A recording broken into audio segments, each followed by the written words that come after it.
What is going on, guys? It's Modded Warfare here. Welcome back to another PS4 video.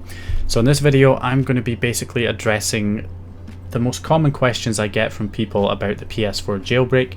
Normally this is coming from people who are just curious about PS4 jailbreak. They are not really in the scene at all. So I get a lot of sort of the same questions popping up again and again from these people, and I just wanted to address it in a video response rather than having to reply to each person individually in the comments. So that's basically what this video is going to be. Why should you get a jailbroken PS4? What are the pros? What are the cons? And what are the requirements? And how do you do it? So that's all going to be addressed in this video. So first of all, let's go ahead and cover one of the most common questions I get, which is why would you want to do this? Whenever I make a video on how to do one of the exploits, I always get people saying, what's the point? What does it actually do? What does this allow you to do? So here's basically a bunch of things that I can think of, the main things that pop into my head on what you can do with a jailbroken PS4. So firstly, you can get free PlayStation 4 games.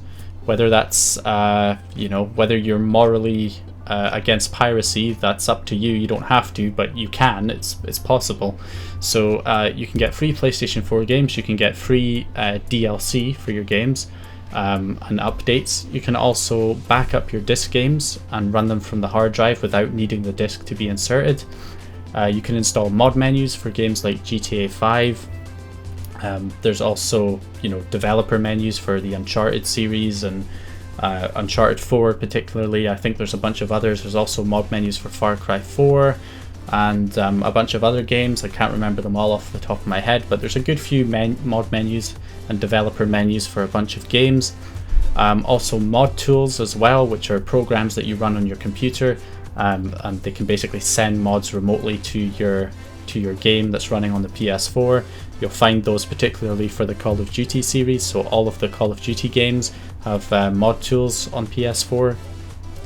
Then you've also got the ability to run cheat engine type programs too. So if you're familiar with the program Cheat Engine, if you've ever used it to mod a game on PC, then there's similar software to that for PS4 as well.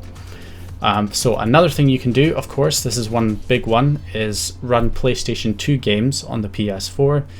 There's like full PlayStation 2 emulation built into the PS4. It's just disabled. Sony never used it, but the jailbreak can unlock that functionality, and you can basically play PlayStation 2 games on your PS4. Not all PlayStation 2 games will work, but there's still a huge number of games that will run perfectly fine on the PlayStation 4.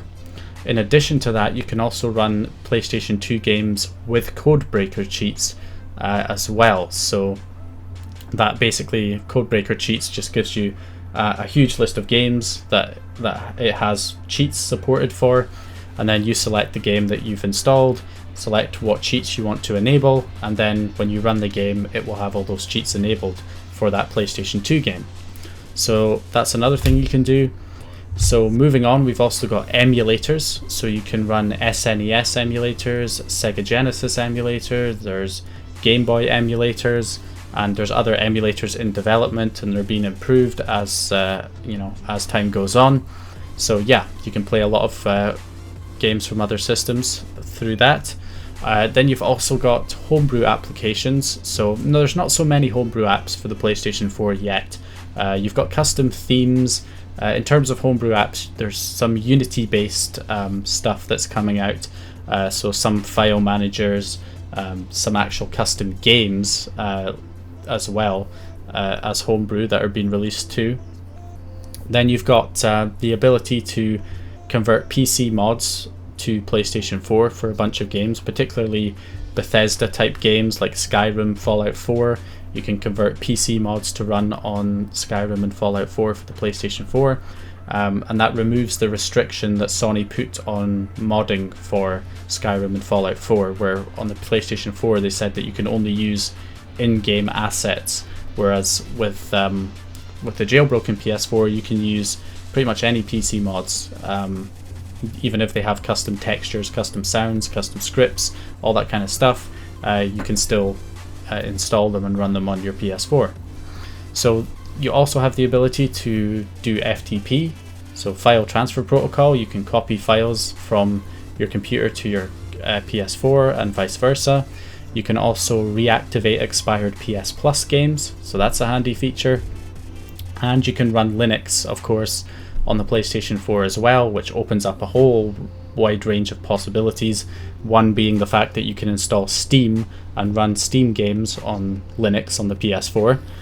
So games like, I know there is 3D drivers which take advantage of the PS4's GPU, but not full, support for the GPU for the PlayStation 4. So that means that you're not going to be able to run, the latest and greatest titles as if it's a gaming PC, but you are going to be able to run games like Left 4 Dead, Left 4 Dead 2, CSGO, games that are not super demanding.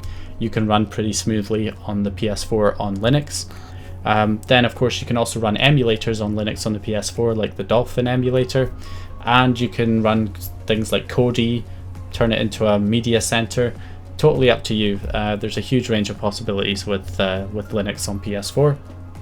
So yeah, that's all the things that I could think of. There's plenty of other things as well. So I'm sure people will put in comments other significant things that you can do on a jailbroken PS4, but those are all of the advantages that I can think of. So that's what you can do with a jailbroken PS4. Now, the one disadvantage, and it is quite a big disadvantage, especially if you're into online gaming, is that you cannot play online. You cannot connect to PSN on a jailbroken PS4.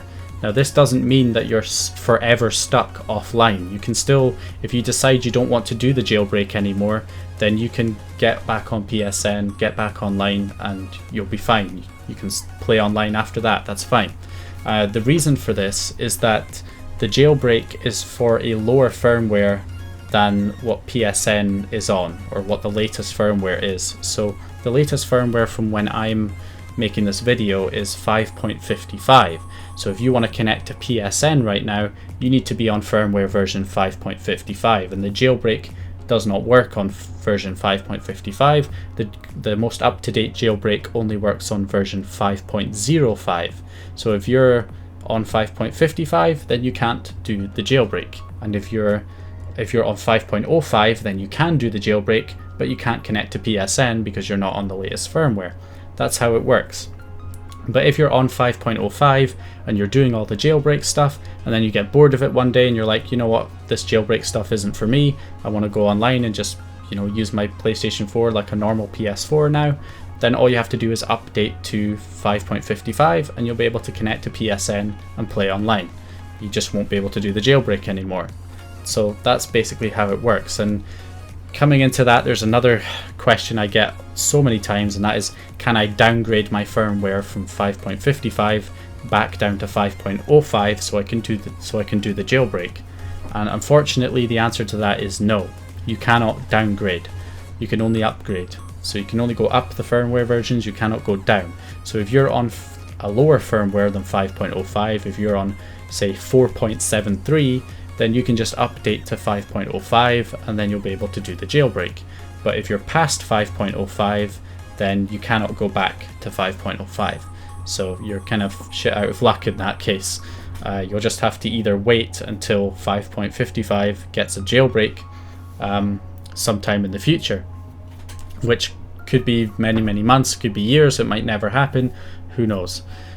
So yeah, and so that also comes into the sort of final thing, which is kind of a similar question, which is, will you get banned if you want to remove the jailbreak and just go online again?